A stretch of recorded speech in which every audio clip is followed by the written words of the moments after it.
in order to give people a little bit more time and to give the panel a few more moments to digest lunch, finish your glass of water. I certainly enjoyed my dessert, I have to. We were going to play a little game. So apparently this is a very popular game and incredibly well known in the UK. Yesterday was the first time I heard of it, but here it goes.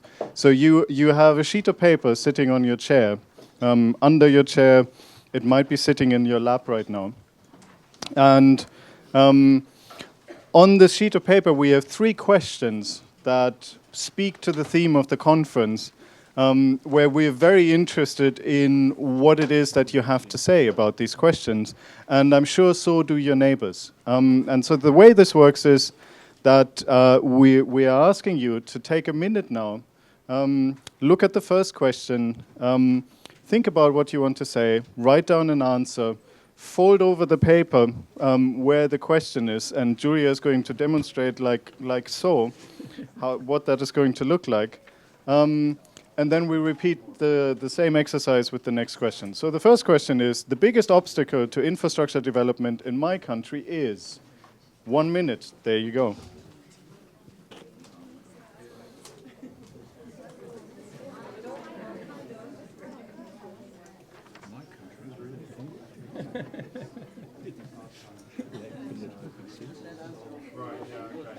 My own thinking is that it would be good if we, and I'll say this bit too, is that when we cover Catherine West, it really is a big use there's a very huge difference between a large power plant and where, and we named everything together. In fact, it may be whatever to think of some other distinction.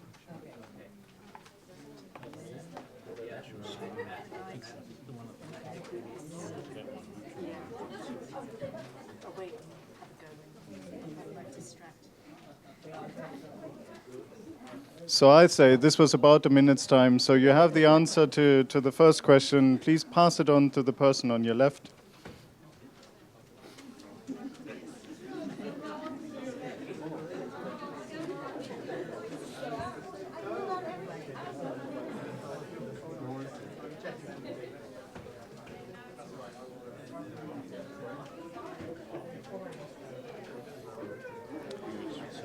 You're obviously free to talk about the interesting answers and questions that you came up with.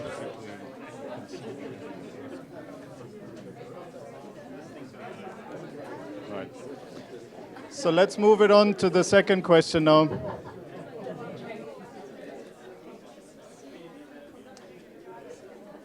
We're now looking at the second question. Governments can avoid the mistakes of the past by...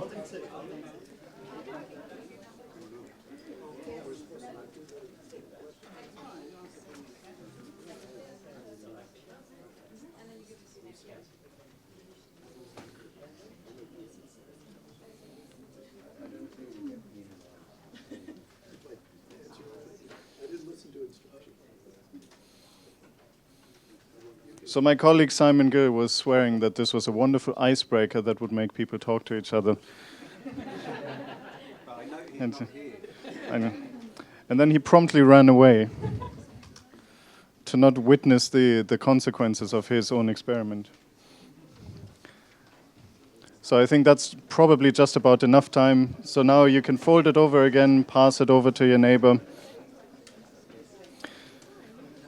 And that leads us to the final question, and the final question is, if I could change one thing about how donors support infrastructure, it would be...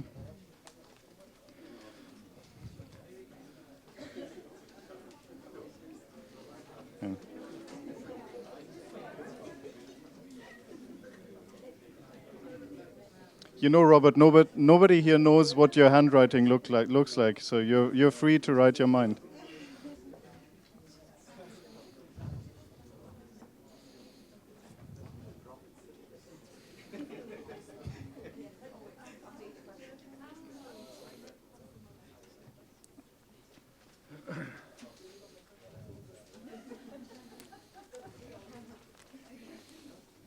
Very good. And as soon as you're done, you again pass it on to your neighbor. And we are going to make an effort to collect these sheets of paper by means that are not entirely clear to me. We will then read them to the extent that we are able to decipher them, and hopefully be able to pick out some interesting answers that we're going to highlight later on during the conference, and also do just a little bit of thinking about what some of the popular themes and opinions were. And hopefully this form of magnificent British conference-style entertainment, as I gather, gave you enough time to shuffle into the room, gather your thoughts, and with that I'm going to pass it over to Alistair to start chairing the first session of the afternoon. Thank you. Thanks very much. Thanks very much, Philip. This is the session where the rubber hits the road. That is assuming the road was actually built and finished. And as we heard this, Mike. That's going, I think. Yeah. As we heard this morning from the IMF speaker, the low and middle income countries actually do quite well in preparing national and sectoral plans, yet they really struggle to translate these plans into reality. And there's a poster outside where we had lunch which said that, I think it was Nigeria, 30-something% of projects that were approved never started. Another country, Ghana perhaps, 38% of projects started were not completed. And overall, there is a problem that money available for public investment just doesn't get spent. And then even when spending does occur, the results and the development outcomes are sometimes disappointing. And these are the issues that we're going to grapple with this afternoon. And I started my career a very long time ago, as an energy planner. So the session this morning on planning and how decisions get taken certainly resonated with me. But over the years, I've come to appreciate that very little happens on the ground unless there's very close attention to program and project implementation. And I remember at the World Bank being there at a time when it was facing the unpleasant news that about a third of its projects were unsatisfactory, and that's by its very high exacting standards. And I remember a senior manager pushing us away from putting 90% of the effort into preparing projects, into what he called the 10-90 rule, turning this around and putting 10% into the preparation and 90% into implementation. Well, this is probably an exaggeration to make a point, but some of the things I think we want to consider this afternoon are what are the key drivers of inefficiency during implementation? How have some countries managed to avoid these pitfalls? How can the absorptive capacity for investment be increased? And where governments lack capabilities, how can the private sector and other partners be used to address these gaps? How can governments procure infrastructure in ways that are efficient?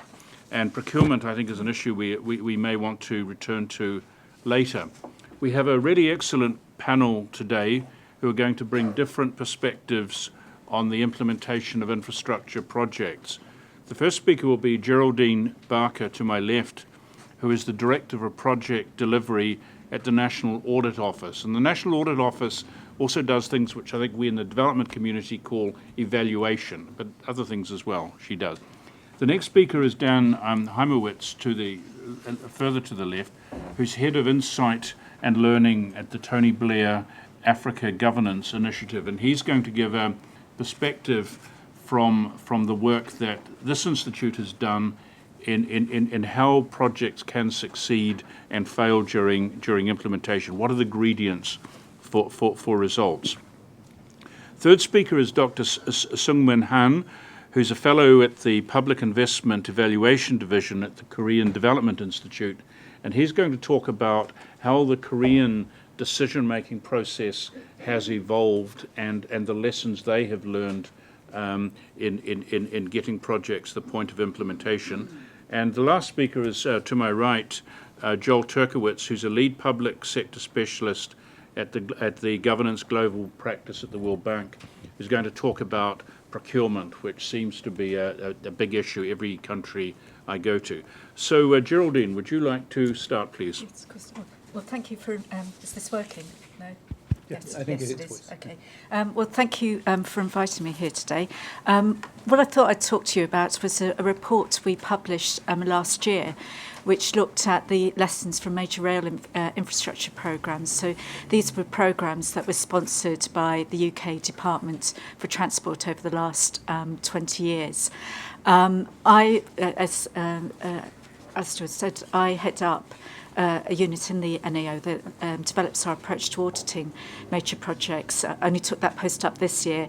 Prior to that, I've spent 8 years looking at transport projects and a lot of time looking at rail infrastructure programmes. So I have lots of pictures of trains and train stations, which I hope you'll like. Just to tell you a bit about the National Audit Office, we're independent from government. We report into Parliament. There are 2 strands to our work. We certify the financial accounts of government departments, but the type of work I'm involved in is carrying out value for money audits of major programmes and major areas of spend, and we do that concentrating on the biggest areas of spend and the biggest areas of risk. So we do a lot around infrastructure projects which the UK government has invested in.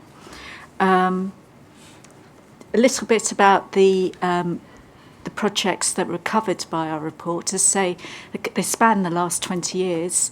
There's a huge variety of projects, even though there are only just 5 of them. We had one of them is the modernisation of the railway line between London and Manchester, which took place in the late 90s and early 2000s.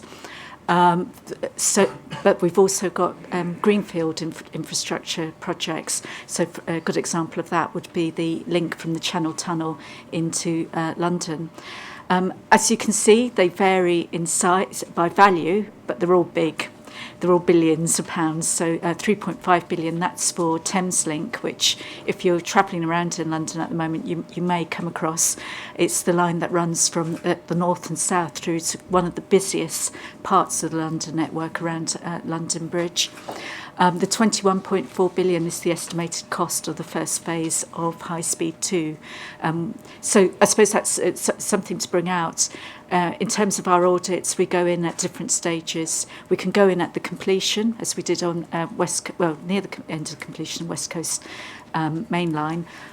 We looked at High Speed 1 at various stages throughout its project, and Thameslink and Crossrail we've looked at key stages. And High Speed 2 we looked at in the planning stage shortly after the decision to go ahead was taken.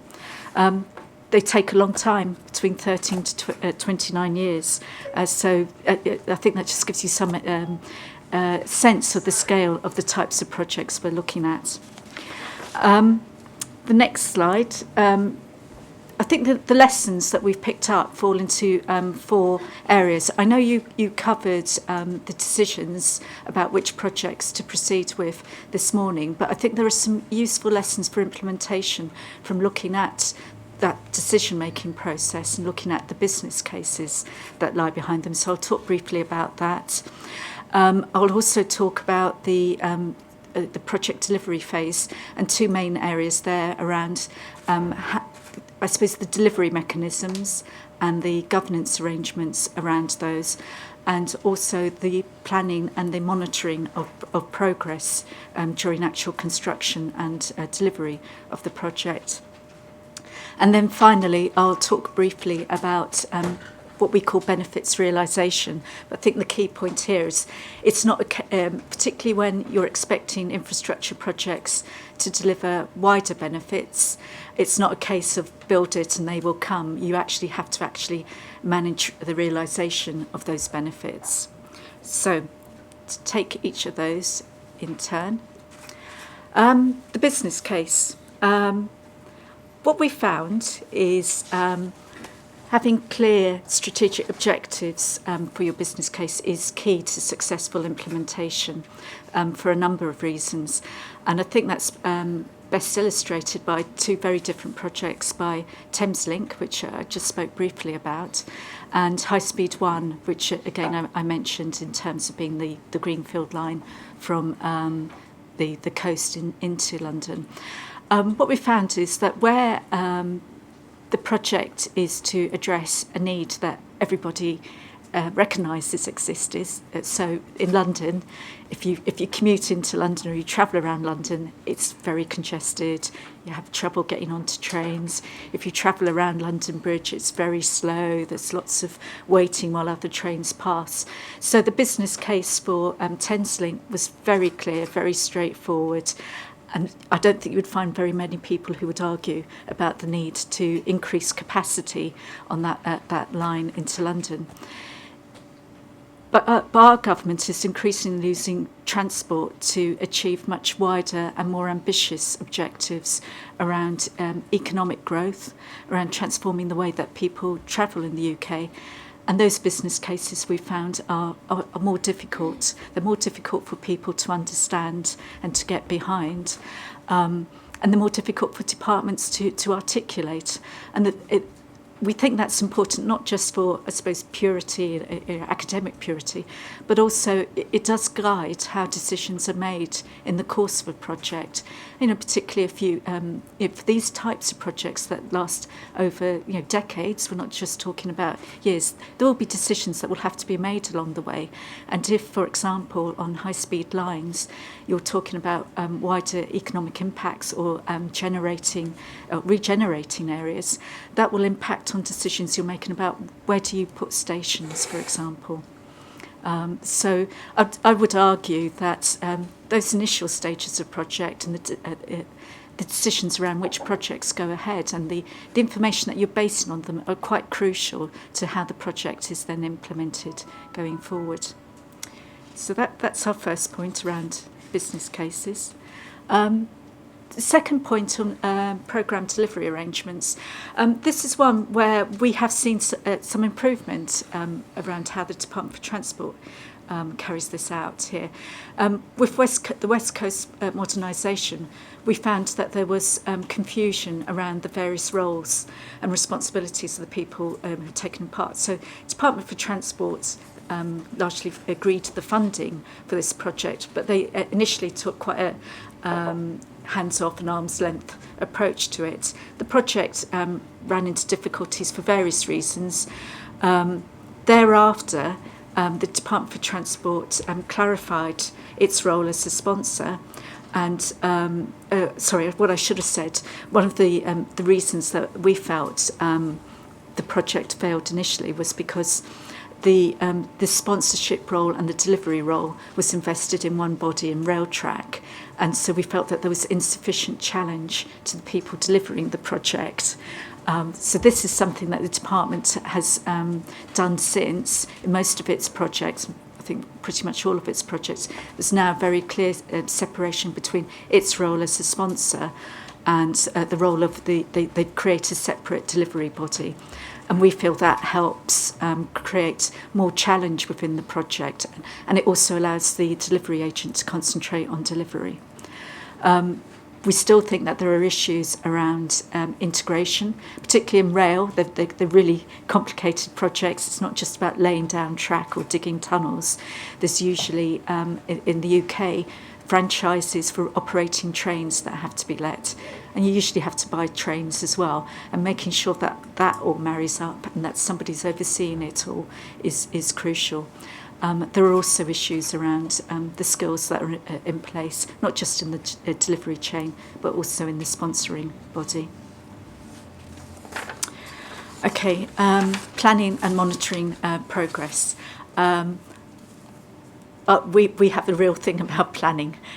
We think that it's quite often rushed, and we still see examples of this. And I mean, I think we could probably have quite a debate about why it's rushed, but there seems to be a lot of emphasis on we need to get things that are shovel ready, we need to get on with it, not stop talking about it. Well, we would agree that there needs to be some sense of urgency. From our audits of projects, quite often we see when they've gone wrong, it's usually because there hasn't been enough time or I suppose enough energy devoted to the planning phase. And certainly we've seen that with Thameslink and Crossrail are two quite interesting examples there. Thameslink, generally we felt the planning was pretty good, but there were some issues around what happened around London Bridge, one particular part of the programme, which meant that they had to stop and replan it once they were actually during implementation. With Crossrail, they had a very difficult early phase in getting the project up and running, but ironically, we felt that helped them in the end because they were forced to spend that time on more effective planning. And to date, it looks like that's paying off in terms of how the project's actually been delivered at the moment. Okay. Final point was around benefits realisation. I think this is particularly important in the more ambitious and complex projects, which aren't just about delivering a piece of infrastructure that isn't an end in itself, but where you are expecting to get wider impacts. And High Speed 1 is a great example of this. So what the business case for this cited that it was expecting to create about 70,000 jobs in the southeast of England. And Ebbsfleet in Kent was seen as being one of the centres for this job creation. What actually happened was that London Continental Railways, who developed this project, spent a lot of time and energy in developing King's Cross and St Pancras because they actually owned the land around there. And if you've visited King's Cross and St Pancras recently, I think you'll see how much the area has changed, particularly if you know what it was like beforehand. So that's a good example of what can happen. Ebbsfleet, though, was where most of the regeneration was supposed to take place, and nobody had ownership of that. It was just left to, it will happen, and it hasn't happened. And the Chancellor last year has now actually taken some action and appointed someone to lead it. So I think the lesson there is it's not just going to happen. Somebody actually has to take charge. So I think that was it. Those are the key lessons that we've identified. Thank you. Thank you. That was really great. Some really important lessons there. Let me just add, there's an online audience out there somewhere, and if you do have, welcome, and if you do have questions, there's a way in which you can submit them electronically for the question and answers. Let's move on now to our second speaker, which is Dan Heimowitz, is going to give a perspective of implementation more from, shall we say, the Sub-Saharan African perspective. Thank you, Dan. Yeah. Thanks, Alistair. So I'll start just with a little bit about, and I don't have a PowerPoint. I'll start just with a little bit about the Africa Governance Initiative. I think some of you know us, but maybe not all. So we're an organization that works alongside African presidents and ministers to support delivery of their priorities. It's kind of interesting because we don't go in necessarily to work on water or agriculture. We literally ask leadership what they want us to work on. And interestingly, every country we work in, infrastructure is something that comes near the top of the list. And just to say also, we're not so much there working on policy design, but we're actually there trying to help government think about how you get implementation and delivery of public services done. So these questions and the questions of this session are very much things that we think about all the time in our work. And in fact, we'll be coming out with a series of articles in the coming months with some of our lessons on doing delivery more widely, not just infrastructure. So for this for these remarks, I thought I'd keep it fairly high level, but hopefully it'll be useful or at least possibly provocative. just basically want to talk about 3 lessons from the perspective of the African governments that we work alongside for getting infrastructure implemented. So again, these will be lessons within three categories. So first of all, just underneath the category of recognizing and navigating politics. Second of all, the importance of getting it right up front. And third, finding ways to better project manage things. And I'll talk about a few sort of reflections from each of these, again, from the countries that we work in. So getting and navigating the politics, that's almost become an international development cliche at this point. But I think there's a few reasons why it's even more complicated and at least as important, and we've talked about some of them this morning, for infrastructure. So first of all is the fact that given the long time horizons that Geraldine and others have talked about, that creates hugely problematic and complicated incentives for political leaders in terms of how they think about these things. There's lots of other reasons. Another one that we see is it's hard for government leaders to walk away from a bad project once it's started.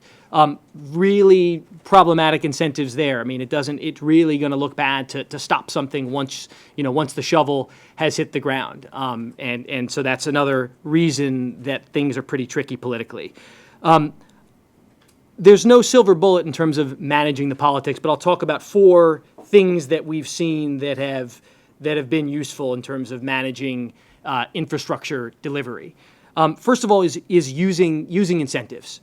In Rwanda, we're seeing one thing that's being helpful, and Rwanda has a number of performance management systems that they use. But one thing they're starting to do is putting low-performing projects in their relevant ministries' Imihigo, which is basically a traditional community-based accountability system they just have in Rwanda, but is really important and really important in that country. And we're starting to see the pressure ratcheted up a bit on some of the infrastructure projects in a way that's been quite useful.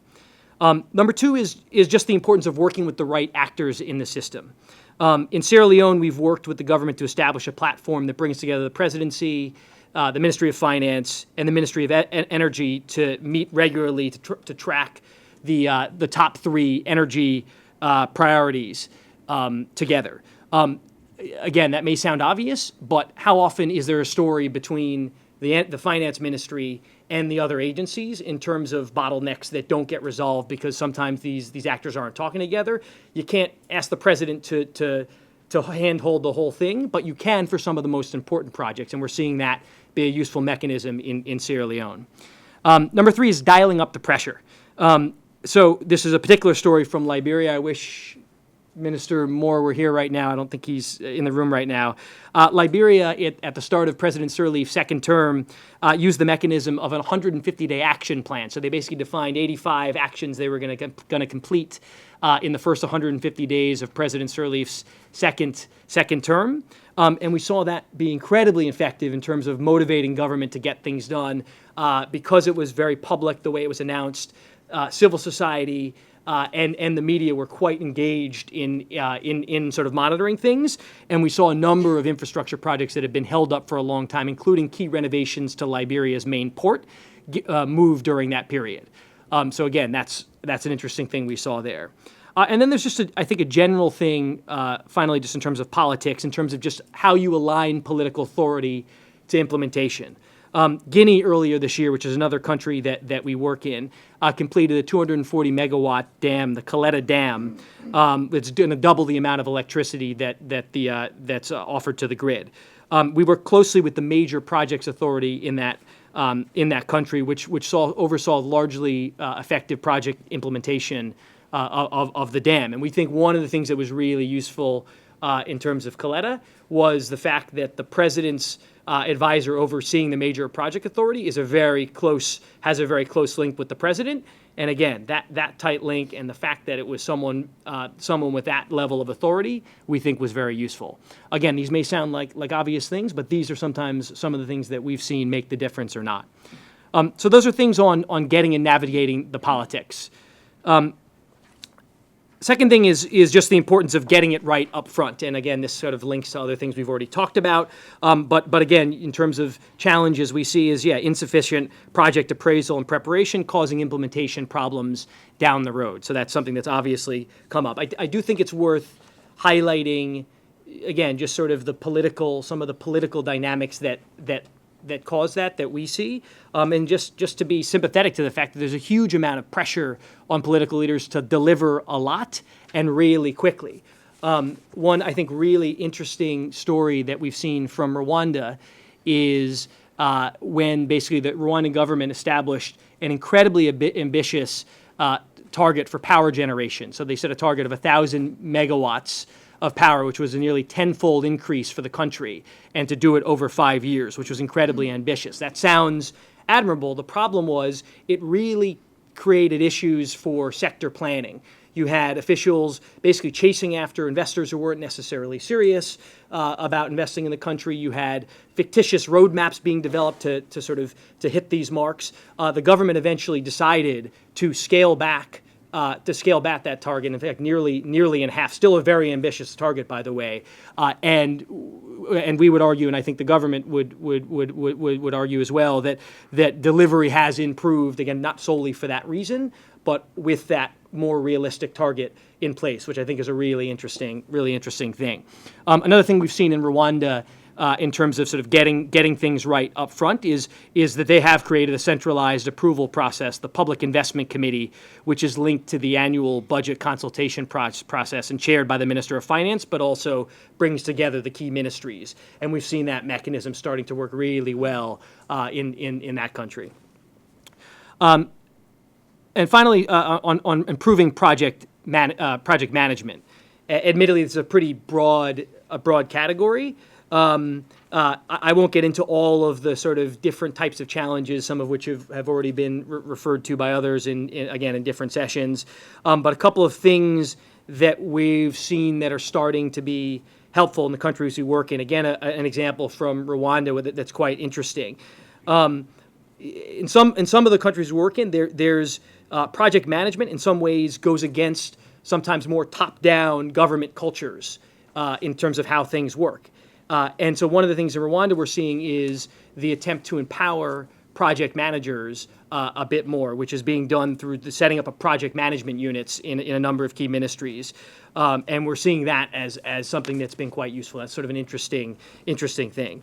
Another thing is just sort of the importance of clear decision-making structures and links between ministries and project implementation units.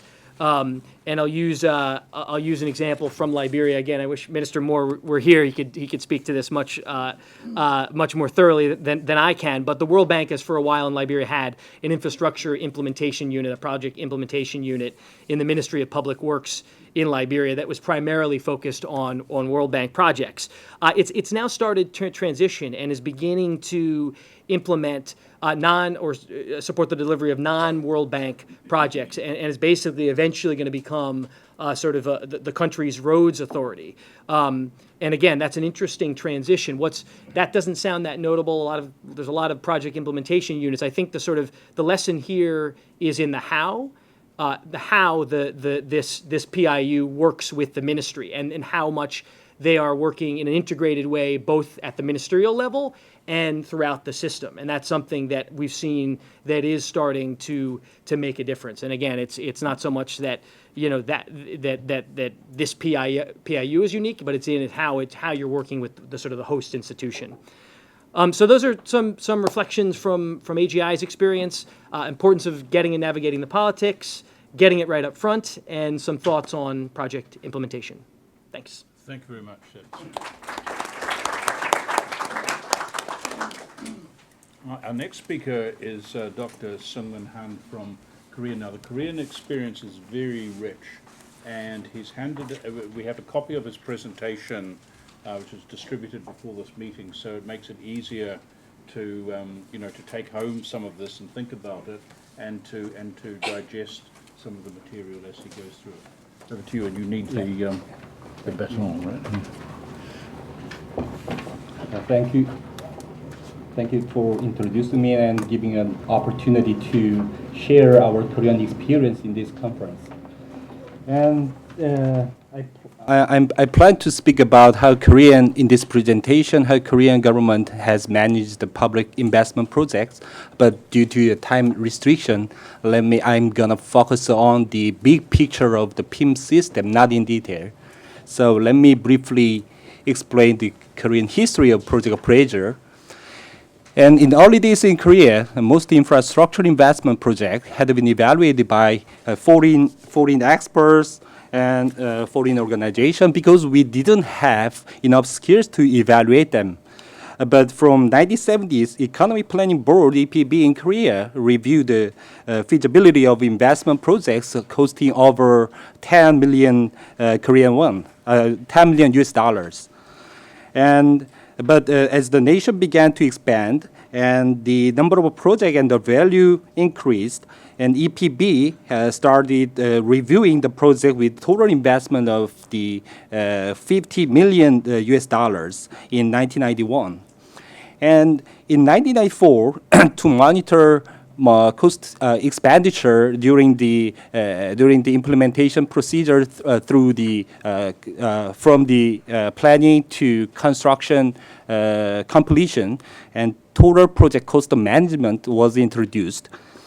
But in 1997, the financial crisis occurred in Korea, so the finance it aroused our attention to physical health. Therefore, in 1999, preliminary feasibility study was introduced in Korea.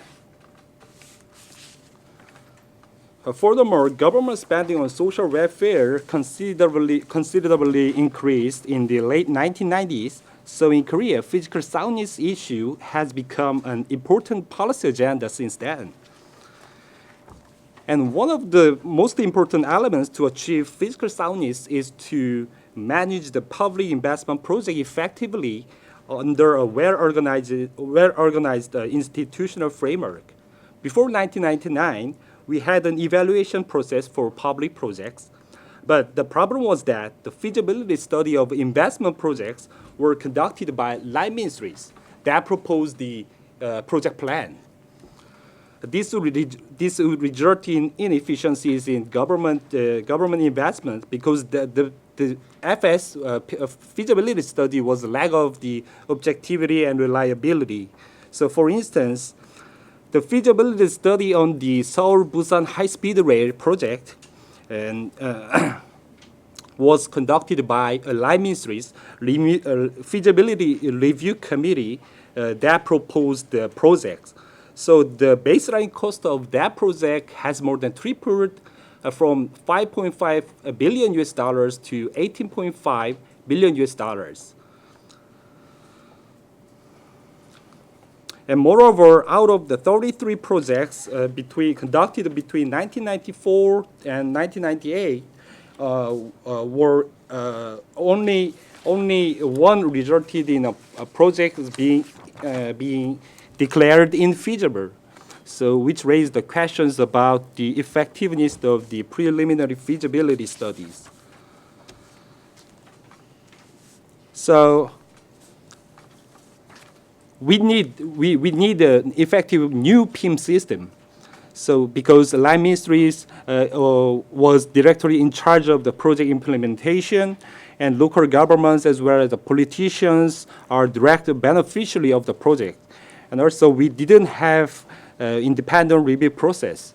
So, in 1999, PFS, preliminary feasibility studies, was introduced, and also RSF, reassessment study of feasibility, to monitor the cost overrun during the whole process, was introduced too.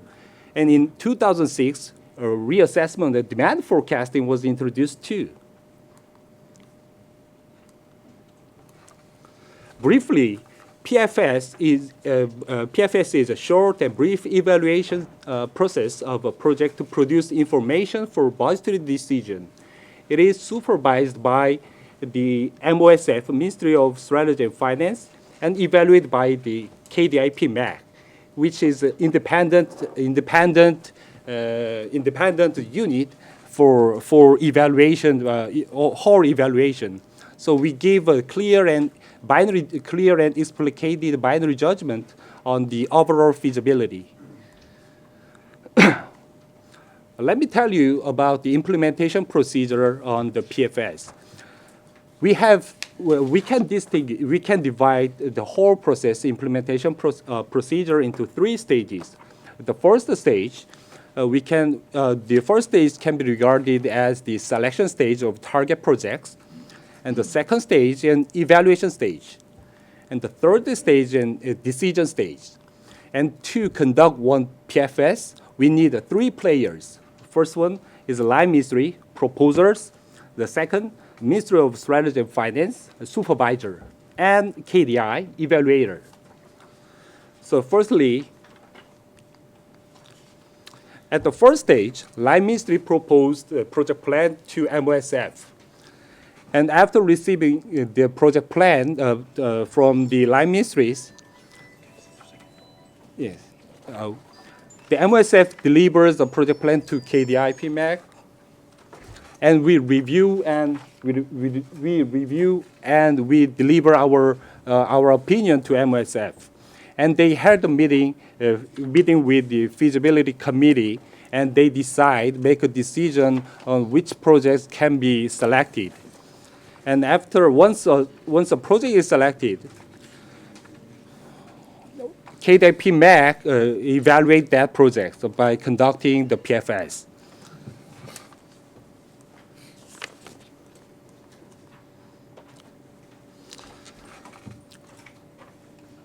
Usually, PMAC sets out PFS for 6 months, and we organize a PFS team from the internal experts and external experts. And we conduct the PFS according to our PFS guidelines. And we deliver, after we finish our analysis, and we deliver our information, our final result to the MOSF. Actually, we do analysis for economy analysis and policy analysis and the balanced regional development analysis. And to combine the quantitative and qualitative analysis, we do the AHP analysis. And after getting the AHP score, we deliver this final score to the MOSF. Briefly, AHP score is if the HP score is 0.5 out of 1 point, we can say the project is feasible. So based on this result, MOSF announced the result to the National Assembly, and after making a go or stop decision, and the PMAC announced the report to the public through the web. So through this kind of the PIM system and PFS, we can save a lot of money around the 100 trillion Korean won, and most 63.2% of the project was found feasible. A couple of days ago, the OECD announced that Korea was one of the top countries in achieving the physical soundness. So if we compare to other countries, OECD countries, general government, their level is very low now. However, if we look into more detail, the size and portion of the debt held by public corporations are relatively greater than other countries. So we have to control this kind of debt. Our final destination is to develop our PIM system, is to link our infrastructure development to the national policy directions to attain the sustainable economic growth. Thank you. Thank you, that's brilliant. Very good. And our last speaker is Joel Turkowitz, who's going to talk about procurement and governance issues. Great. Thank you so much, Alistair, and thank you, ODI, for inviting me. I'm going to talk very briefly about public procurement in capital investment projects. And actually, most of my comments will be relating to not the largest projects, but sort of actually the basic roads projects, the basic infrastructure projects, which is by far the largest majority of works that go on, just because that seems like it's the place where, in some ways, people have both the most trouble, but also you experience it most frequently. One of the things I think everyone in the room understands is that when you're talking about capital investment, something about 70 to 90% of capital investment goes through public procurement, which would make you believe that public procurement would be front and center in almost all discussions about public investment management and capital investment. Yet I think most of us are aware that that's actually not true at all. If you look at many public investment management plans or reform programs, there's only the slightest mention of procurement that you see. And often that mention of procurement is almost exclusively related to how does the government get the cheapest possible costs, and how do you make sure that corruption doesn't happen. That those are the two things that come up when talking about procurement. And overall, this seems like a relatively non-constructive approach to thinking about what is clearly one of the critical dimensions of the effectiveness of spending. And the difference between translating a budget into actually an asset of quality is often the quality of procurement and the quality of the work that happens through public procurement. So what I'm going to talk a little bit about in the time I have is a little bit of some of the work that we see in the World Bank about where you might want to focus resources in thinking about public procurement outcomes and where we see possibilities for real change and success. And in doing this, I do want to say right from the start, there is a model that says it's the government that has to lead on public procurement, when in fact, I think what you see oftentimes is that the private sector has many more efficient mechanisms for contracting with each other than the public sector does. And civil society groups often have many more effective group mechanisms for oversight and monitoring of actual performance. So I think it is probably a mistake for us to presuppose that when we're talking about public procurement, it is necessarily that the government has to take the lead. And oftentimes, I think right now what's happening is the government approaches to public procurement are actually creating real disincentives to innovation and effective use of money. And partially it's to try and work through how do we actually get to greater efficiencies that already exist in private sector and other forms of contracting. How do we mainstream that into the public sector?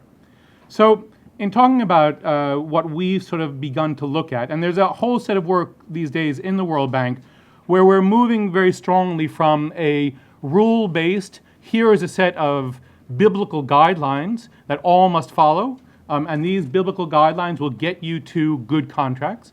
So those of you who've sort of interacted with a bank have often seen our different colored books on goods, works, and services, which are, we have often, when we approach procurement in the past, have often said, well, let's actually check purely to see have the guidelines been followed. Actually very little about what the actual outcomes of procurement are. So we're moving away from that. And that's actually the core of our change in procurement policy, which is to try and be much more focused on how do you get to best outcomes, how do you get to best value for money. Those are the questions, well, what should we be looking at? So one of the things that we see is enormous variation in the implementation of capital budgets. So kind of the throughput of the capital budget to actually what gets procured. So we did some work in Africa where we saw, among 5 countries, where we saw variations in the use of the capital budget going anywhere from 30% to 90%. And often a single country would vary across years, where one year they would be at around 30%, and the next year they'd be at 70%.